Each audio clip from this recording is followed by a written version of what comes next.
Na mtazamaji, na kusalimia sana na kuweza kukaribisha pia kwenye kipindi kingine cha Issues of Life Today, na mgeni wetu ambaye huwa hapa kila wakati ili kutufundisha na kutuelimisha namna maisha yalivyokuwa. Hivyo leo basi amefika studioni, nasema karibu sana mgeni wetu. Anaitwa Bi Rispa Watindi katika kile kipindi cha Issues of Life Today, na leo hii tunazungumzia pregnancies katika teenagers. So na kuomba sana uweze ukaketi pale, uweze ukasikiza kutoka mtaalamu wetu atufundishe ni nini labda ambapo ama masuala ambayo yanafanya kukue na changamoto hizi katika watoto hao, na labda tutafanya nini kama wazazi na mambo kama hayo. So karibu sana mgeni wetu, uweze ukatusalimia au ukasalimia watazamaji na ukatueleza labda causes zinaletwa na nini mimba za mapema.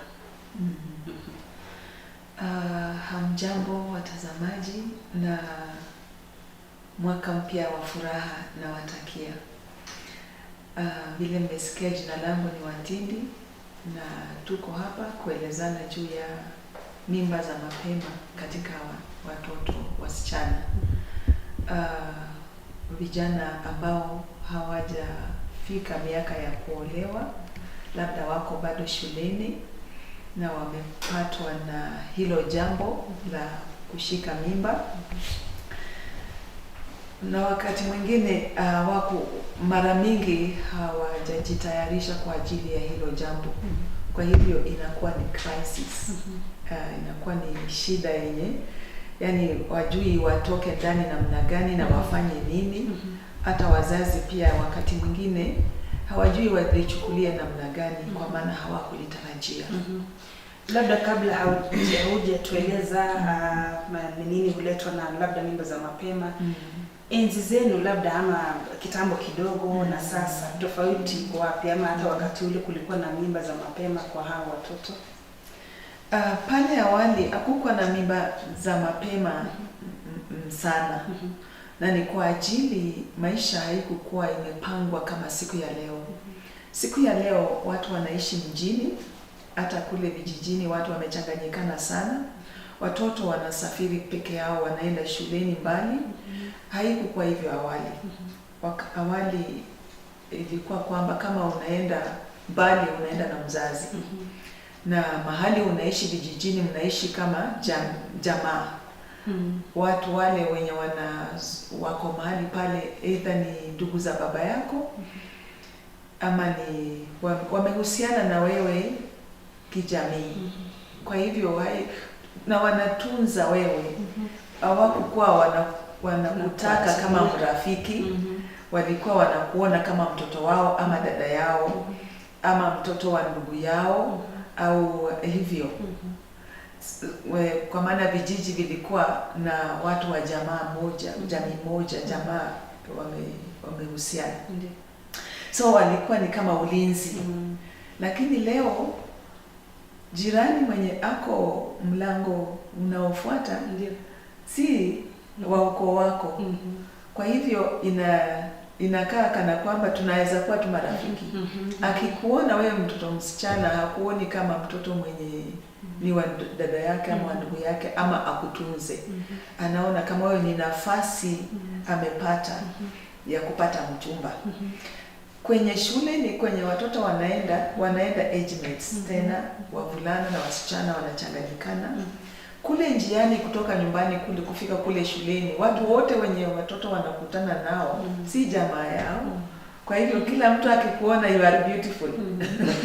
Not beautiful for somebody else but for me. So watoto wanajipata wako katika, wamezungukwa na environment gumu kabisa. Kujilinda si rahisi kwa ajili bado wako wachanga. Watoto wenye hawajafikisha miaka 20 kweli ni wachanga, wanahitaji ulinzi. Na kwa hivyo ni wako exposed kabisa. Labda kitambo ningeweza kurekebisha watoto wako ama uweze kurekebisha watoto wangu labda wakipatikana na makosa. Sijui kama iko hivyo wakati huu. Ni vile umesema, kitambo ningerekebisha watoto wa jirani.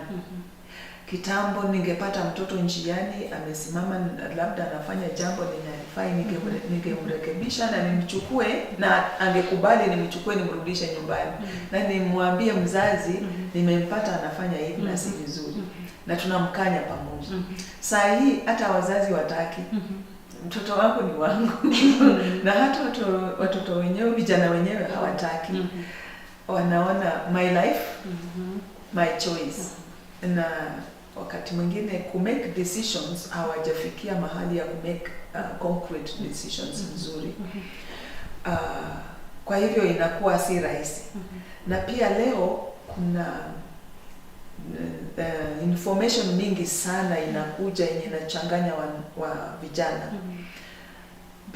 because wanaipata kutoka channels mbalimbali kwa social media. Wanaona movies zenye zinatoka mbali na zinawafunza maisha tu tofauti. Wanaona vile watu wana act na anataka kujaribu vile ameona. So information yenye inakuja haiko sealed, yani haichungwi. Yani hakuna mwenye anamwambia okay, chagua hivi. Umeona hivi, lakini hii haitakusaidia, hii itakusaidia. So hawana huo usaidizi. Na hata wazazi wenye wangewasaidia pia pia wamechukuliliwa na mienendo ya kisasa. Wanaona mtoto wangu aone movies zenye anataka kuona. Mtoto wangu aende parties zenye anataka kwenda. Mtoto hawachagulii watoto ama hawaelekezi watoto. Jinsi unavyosema mwelekeo. Alright. Yes. Labda uweze kututajia moja baada nyingine chanzo cha mimba hizi za mapema hasa wakati huu. Chanzo kabisa cha mimba za mapema ni kukosa, watoto wanakosa information. Watoto wasichana na wavulana hawajajua mipaka. Tufanye hii kufika hapa na tusifike hapa. Wanapita mipaka. Wanakuwa tu friends, lakini hiyo friendship inaenda mpaka inawatia katika hali ya kijamii. Hiyo kukosa information on family, kukosa information on morals, kukosa information on how to relate. Hii information inafaa kutoka kwa nani? Mostly kutoka kwa parents, lakini parents wanawaachia walimu. Nasema watoto watafundishwa huko shuleni. Kweli parents, teachers wanafundisha. Na alafu wanafunzi wanachukulia okay, hii ni ya kupita mtihani. Kwa maana sisi tunaenda shuleni kupita mtihani. Alafu tena parents wanataka watoto wafundishwe kanisani. Na huko kanisani hiyo Biblia yenye wazazi wanasomewa inasema wazazi wafundishe, waelekeze watoto. Haisemi wachungaji waelekeze watoto. Inasema wazazi waelekeze watoto. So wazazi wengi wanawacha responsibilities zao kwa walimu, kwa wachungaji. Hawajui ya kwamba ile information yenye mtoto ametoa huko inatakikana itiliwe mkazo nyumbani. Na wazazi wengine wanaogopa kuongelelea vitu kama relationships za vijana. Wanasikia aibu. Hawaoni kana kwamba wao ndio the right people. Kwa maana mtoto akifunzwa mapema na mzazi wake the right information, hata akijifunza kule nje, ataona kana kwamba correct huyo mwenye anamfunza. Hajui vizuri vile mzazi wake anavyojua. Lakini kwa vile hawapati information ya kutosha kutoka kwa parents, ile wanapata inakuwa printed in their heart. You know what you hear first will always get the place. Hata kui-correct si rahisi. Ni umri gani labda tunafaa kuwaelekeza ndiposa labda wakipata hata information kutoka nje tayari tumeweka msingi? Inakuwa mzuri kama mzazi akianza mapema, kama mtoto miaka 10, 12, 13 hapo, kabla aanze kuchukua ya nje. Because hapo hiyo tender age, mtoto anapenda sana mzazi. na anataka sana kukuwa na mentor. Na pia mtoto anachukulia vitu simply vile anavyoambiwa. Kwa hivyo mzazi akitengeneza urafiki hapo na amwambie mwili wako ulitengenezwa hivi, na jinsi vile fertilization huwa inaendelea kwa wanyama na kwa mimea yote, hata kwa wanadamu inakuwa hivyo. Na amweleze kabisa kwamba tukishafika miaka fulani, Mungu anapenda kwamba tuunganike pamoja, tuanze kuleta watoto kwa njia hii. Na ndio sababu tunahitaji kukuwa watu wazima kwanza, ndio tukue na such kind of relationships. Mtoto atanyamazia hiyo information, lakini itakuwa imemjenga. Atakuwa anajua what is right and what is wrong. Ni chanzo cha hii aibu ambayo umesema labda wazazi wanaogopa kuweza kuelekeza ama kuwaambia wazi maneno kama hayo, mbona waaibike na ni watoto wao? Wazazi wanatakana watuambie mbona waaibike na hawa ni watoto wao. Wanadanganya watoto. Mtoto umetoa wapi? Nimenunua kwa duka. Na mtoto akitembea kwa duka anaona tutoto tudoni penye atuongei. Wewe unanunuaje? Ni mtoto Mungu ameletaje? Watoto wanahitaji to grow with the information. Wajue jinsi watoto wanapatikana. Usipowaambia mapema utaaibika wakiwa wakubwa, because utaanza kusense kwamba wanajua what you do. So you don't want it to be open. But watakuwa wamejua from the wrong people, from the wrong point. So it's better wajue from the right people. Kwamba mimi na baba tunaishi pamoja ni kwa maana tuko watu wazima. Tunaweza lea watoto wetu. Hata wewe ukishakuwa mtu mzima, utawacha sisi, utaenda kuishi na baba ama na mama, ili mzae watoto na mlee watoto wenyu. That information ikikuja mapema inakuwa mzuri. Hata mtoto anajua I'm not old enough, na tena anakuwa so responsible. Lakini tukiwapea hii information late, wameshachukua ingine already. Yes. Right. Yes. Still kwa hiyo point ya information, kwa wapatia information, labda kuna mtu mwingine kando na mzazi anaweza wapatia hii information mapema pia, labda kama huyu mtoto anaishi na auntie, anaishi na mjomba. Yes. Lakini si information ya kutupwa tu. Auntie anaweza mpatia, uncle anaweza mpatia whoever. Lakini hii si information ya mtoto kutupiwa. Unajua wazazi wanatupianga watoto, usinilete hapa mimba. Usikuwe na tabia mbaya. Usiende kutembea na vijana. Na msichana na shangazi ninakaanga darasani na mvulana. Sasa mama anasema nini? Lakini ukiwa specific, muongee like friends. Hata kama ni auntie ama uncle ama grandmother, mnaongea as friends. Ni mtoto mdogo lakini unamuaddress kama like a friend. Anachukulia seriously. Anaona this is how mom talks to important people. And now anaongelesha mimi ama auntie na niongelesha like an important person. Kwa hivyo this is important information. Si ile tu unamwambia kwa kumuona, unamwambia like friends. Na unamweleza kwamba future inatakana itengenezwe. Na itatengenezwa ukiishi maisha ya mpangilio. So mtoto anaanza kugrow na hiyo information. I have to plan for myself, for my future. This information includes pia kujilinda. Kwa maana watoto wasichana wako very vulnerable. Apart from information, wanapata mimba kwa ajili ya kukua violently mistreated by people. Unajua vijana, they are a bit stronger. In fact, they are just stronger, let me say. So because of violence, anasukuma, so ana give in ndio apate protection from this big boy.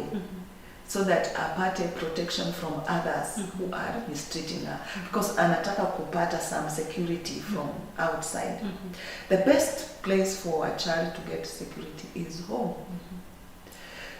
Akiikosa anaitafuta kwa wengine, so that she's protected from violence, and in that protection she ends up kupata mimba.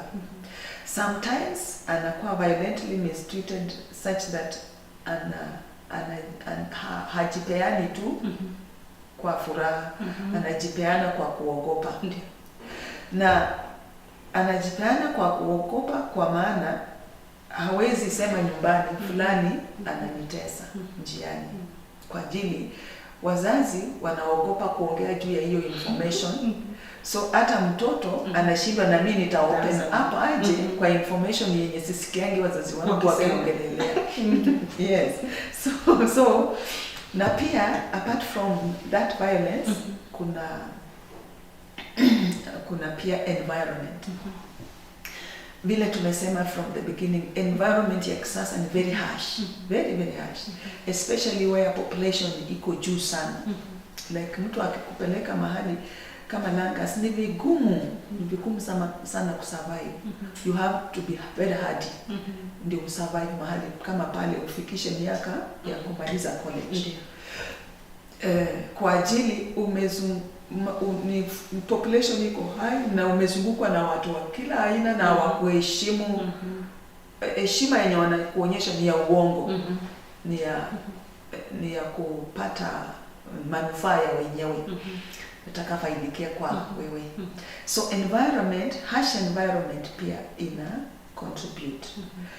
Tukiwa na environment kama hiyo na nyumbani kwenye mtoto anaishi ama vijana wanaishi, kuundwe environment mzuri na wazazi wenyewe. Wazazi wawe so friendly and so free with the children, wawe so close so that mtoto hata kama anatoka mzazi anafuatilia kimawazo. Mtoto wangu ameenda mahali fulani. Unajua unaweza kuwa sensitive. Mtoto ameenda shuleni ndio. Na amechukua dakika ngapi kufika nyumbani? Anataka kama anachukua dakika 20 kufika shuleni, kwa nini asichukue dakika 20 kurudi nyumbani? Ukue sensitive na ukue friendly na ukue mwenye unamwelewa na pia unashughulikana mambo yake yote. So that asitafute vitu kwa watu, asikose vitu venye anataka. Because tuseme kama mtoto msichana anataka handkerchief hana, anataka pads hana, viatu vimeraruka, mzazi hashtuki, uniform mahali na anakalia imeraruka, imeisha, imekuwa kama uziuzi. Mtoto akisimama anasikia aibu na mzazi hashughuliki. So mtoto anakuwa kwa environment yenye inatisha kila wakati, kila mahali. But tukiwajengea environment mzuri, uniform ya mtoto uiangalie, mahali unamtuma iwe ni mahali safe, si mahali anaenda kuwa harassed. Kama anaenda mahali mbali, umpatie fare ya kwenda na kurudi, so that ikiwa atapoteza pesa ama gari itamuacha njiani, asikuwe unsafe. Asiogope ati sasa sina pesa mkononi nitafanya nini. Aanze kujipeana, ati atafute huruma kwa watu. Mtoto asitafute huruma kwa watu. Hata mzazi ukienda mahali unatakikana uwe confident. What about a small kid?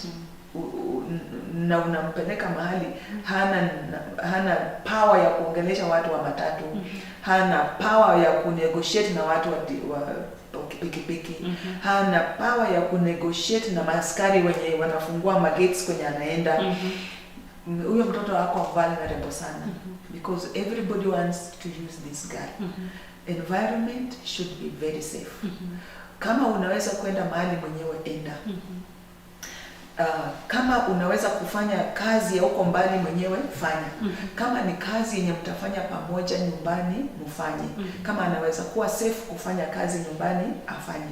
Lakini vitu ya kuachwa tu, umewacha watoto kama vile walikuwa kwa holiday mrefu. Watoto wanaachwa tu nyumbani, wazazi wanaenda kazi from morning mpaka saa 2 usiku, saa 1. Hujui mtoto amekaaje, alikuwa wapi. Watoto walikuwa mzazi anatoka na mtoto anatoka. So it has been not easy. Yeah, it has been not. Umesema mambo na labda kujua distance ya shule na labda mahali umemtuma na mambo kama hayo. Kuna hii tabia Biwatinde ambapo wazazi labda wanatuma mtoto kishagi saa 12:30, labda laini ama foleni kule ni ndefu, ama dukani anapata watu wengi kule. Hata dukani, hata kama watu hawako huko, unatuma mtoto na pesa. Mtoto anapeana pesa kwa mwenye duka anashika huo mkono, anaushika, mtoto ana feel guilty. Anaanza kuona to be safe, wacha nikuwe rafiki yake. It is very important kukuwa sensitive, ujue unamtuma mtoto dukani na akirudi mnaongea. Umeenda vizuri. Ukiona mtoto hakujibu haraka, iko kitu.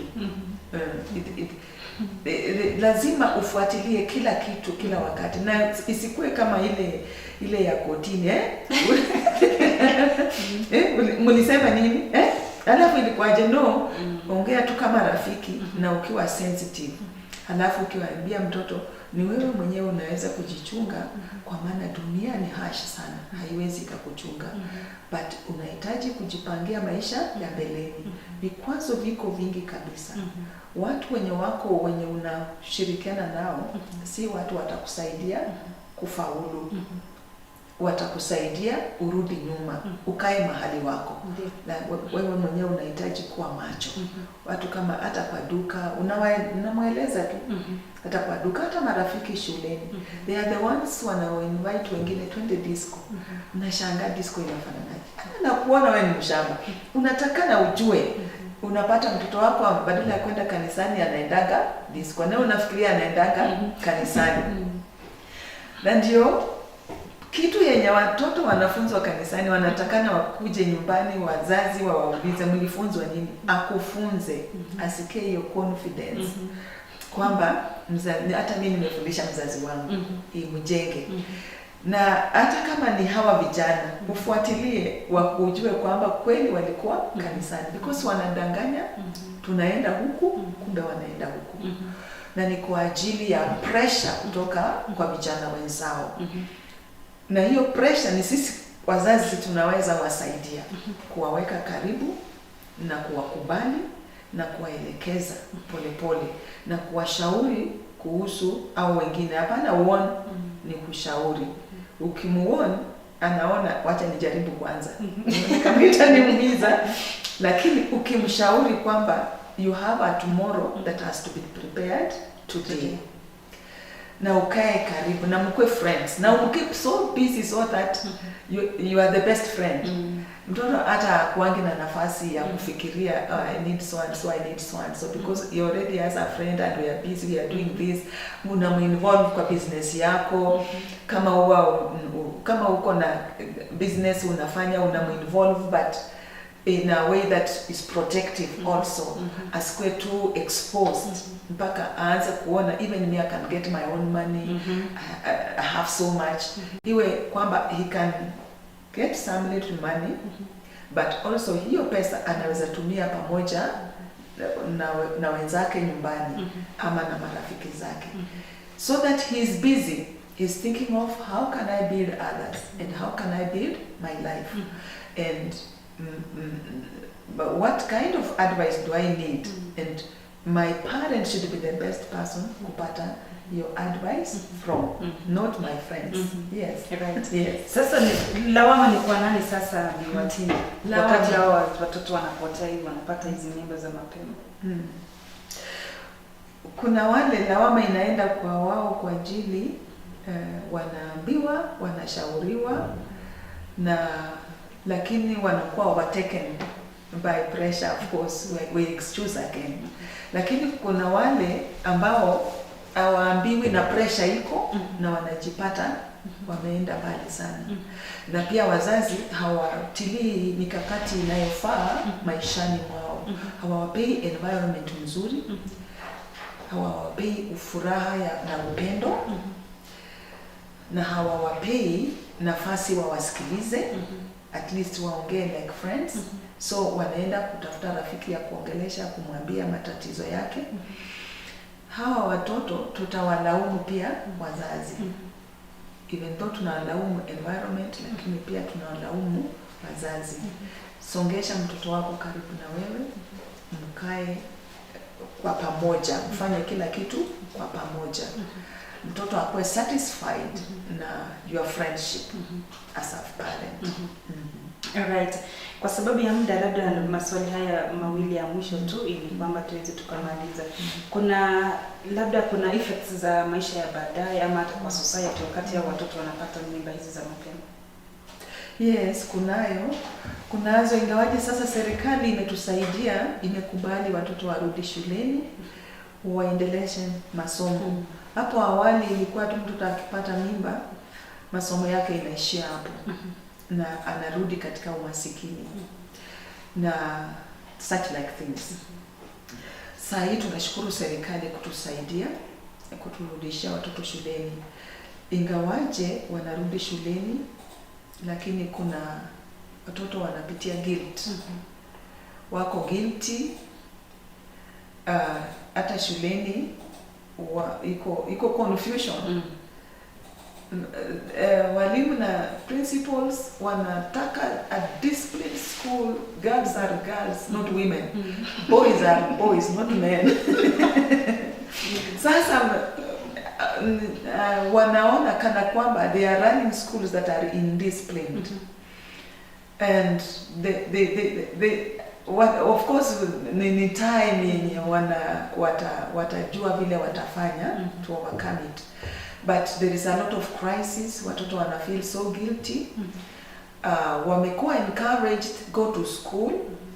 Teachers also are encouraging them to take their studies seriously. Lakini huku nyuma wanafunzi wenzao wanawachongoa, wanawatukana, wewe mwanamke, you are a prostitute. Wanarushiwa tu maneno. So hata ile confidence yenye wanajenga tena inabomolewa every day. So there is a lot of guilt, there is a lot of denial, there is a lot of anxiety, there is a lot of fear, there is a lot of shock in those children. And there is so much that can be done.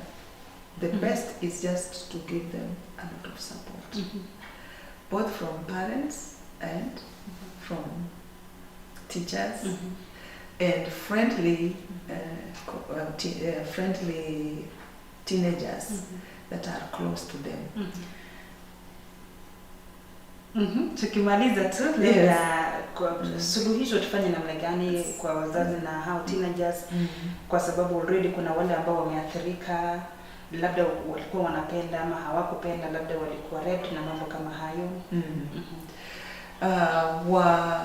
Wazazi waongeleshe wao vijana wao, na ni muhimu sana mzazi kuuliza huyo kijana, unajisikia namna gani, how are you feeling? Akifungua zile feelings zake kwa mzazi, pain inaanza kupunguka, ile uchungu inaanza kupunguka, na mzazi anatakana achukulie kwa uvumilivu. Pia mzazi na huyo kijana waongelee juu ya future, maisha yenye inakuja, utajitunza namna gani, na ampatie ushauri namna ya kujitunza. Pia mzazi apatie hawa vijana upendo. Unajua sometimes mtoto you are Christians, mnakazana kabisa muishi maisha mazuri, mtoto anatokea na mimba, una feel so frustrated as a parent. Nitakaaje na mimi kiongozi kwa kanisa, nitakaaje na wenzangu, nitafundishaje wengine, na mimi kwangu kumeharibika. So pain iko kwa mtoto, tena pain iko kwa mzazi. Wazazi wana feel wamepoteza yani ile heshima, wako ashamed in the whole society, and it is very painful for both of you. Lakini ni vizuri wazazi wavumilie, wawapende hawa vijana na wawapatie ushauri na pia wawasaidie. Wasaidie at every point. Hata shuleni wasaidie hawa watoto, kwa maana si rahisi kwenda, hiyo masomo ni tough sana na huko mjamzito. It's not easy. In fact, hata kama huko mjamzito hiyo masomo ni ngumu. Sasa saa ile huko mjamzito si ni kama there's too much pressure on a child. Wanahitaji support both at school and at home. If there can be any improvement, ikuwe masomo iendelee, na kama mtoto akiona ni very difficult, inaweza kukatishwa kidogo, lakini arudi aendelee amalize, so that maisha yake ya mbeleni ikuwe mzuri. So that support, that love and that guidance is very important. And allowing the child to open up, so that pain which is bottled up, that fear, that shock, itoke ndani yake, akwe na ujasiri pia. Labda siku nyingine ukipata muda Biwatini, utatueleza upande ule wa watoto wanaume sasa, kama kuna effect score ama ni hao wasichana peke yao. Sawa, tutaongea clear ya boys.